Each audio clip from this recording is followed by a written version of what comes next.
If there's no movement, there's no edge in the market. FOMO is just another word of lack of understanding of how to treat your edge. I would have wasted my time on those things 20 years ago, but we're in a different era now. We don't have to spend time doing that. Pressure to perform quickly is the most dangerous thing that you can have in trading.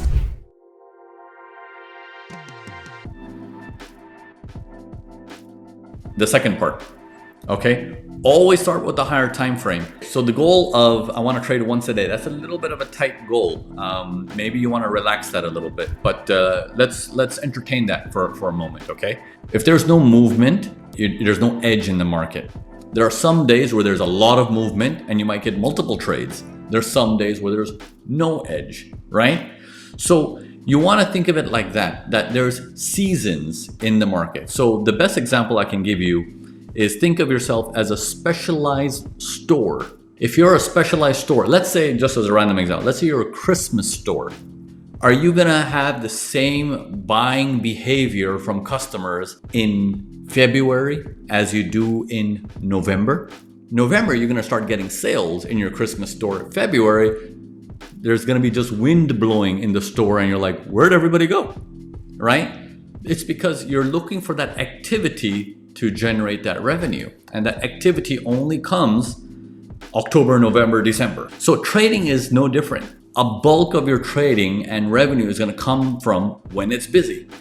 So that's one way to look at it. The other way to look at it is you go looking for things that are busy. So which means if you say, I want to trade one time a day and I love Euro USD, not gonna work. It's not gonna work because then you're forcing that Christmas store to work all 365 days a year. It's not gonna work. But you can do different thing. In January, you can, instead of becoming the Christmas store, you can go become a snowboarding store and saying, I now work in this department, which is a whole different product. And now I sell skiing gear. You see what I mean? You see how the shift has happened? So you don't have to be a Euro USD trader. You know how you have people saying, I only trade pound yen, I only trade gold, I only trade Bitcoin. If there's movement, trade it. If there's no movement, leave it alone. Leave it alone. There's no edge there if it doesn't move. It's gotta move. Once you do that, then you start with the higher time frame and you find out, are we in a consolidation phase or are we in a running phase? If you're in a running phase on a higher time frame, whatever you do on a lower time frame, Tom, Dick, and Harry's strategy, A, B, C, D, blue, yellow, green, will work. And it will work fantastically.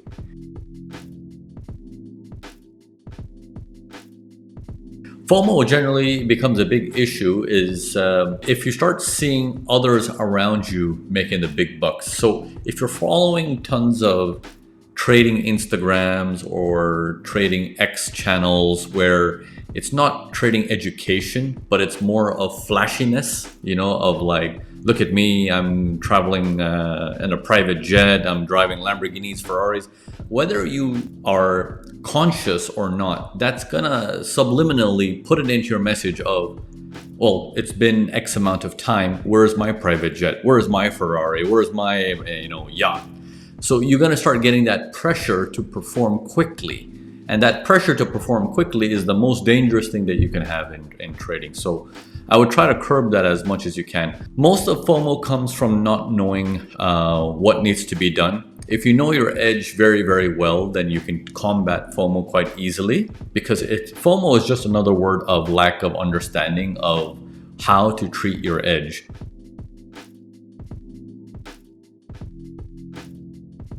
Absolutely. So you can do multiple things with AI. So we implement AI quite a bit now in our side of things at Urban Forex. You can use AI to keep track, journaling. You can use AI for that. You can keep track of AI to give you feedback on your entire account statement and saying, give me feedback on how do you think I'm doing? And he'll come out and say, hey, your best days are every day except Tuesday.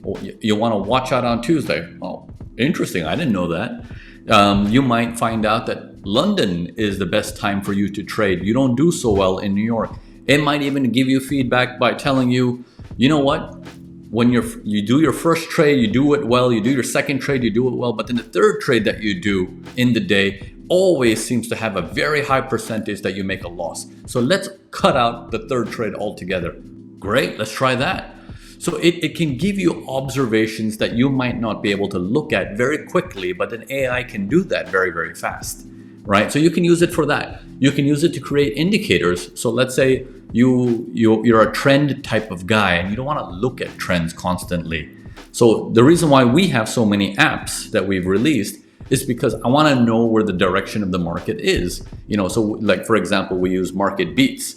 So Market Beats was made with AI, where we're trying to find out is if the markets are moving in a particular direction and all of correlation is moving and volume is moving, I want you to alert me. All of this stuff I can do manually, but I don't want to do it manually. I don't want to waste my time with those things where I would have wasted my time on those things 20 years ago, but we're in a different era now. We don't have to spend time doing that.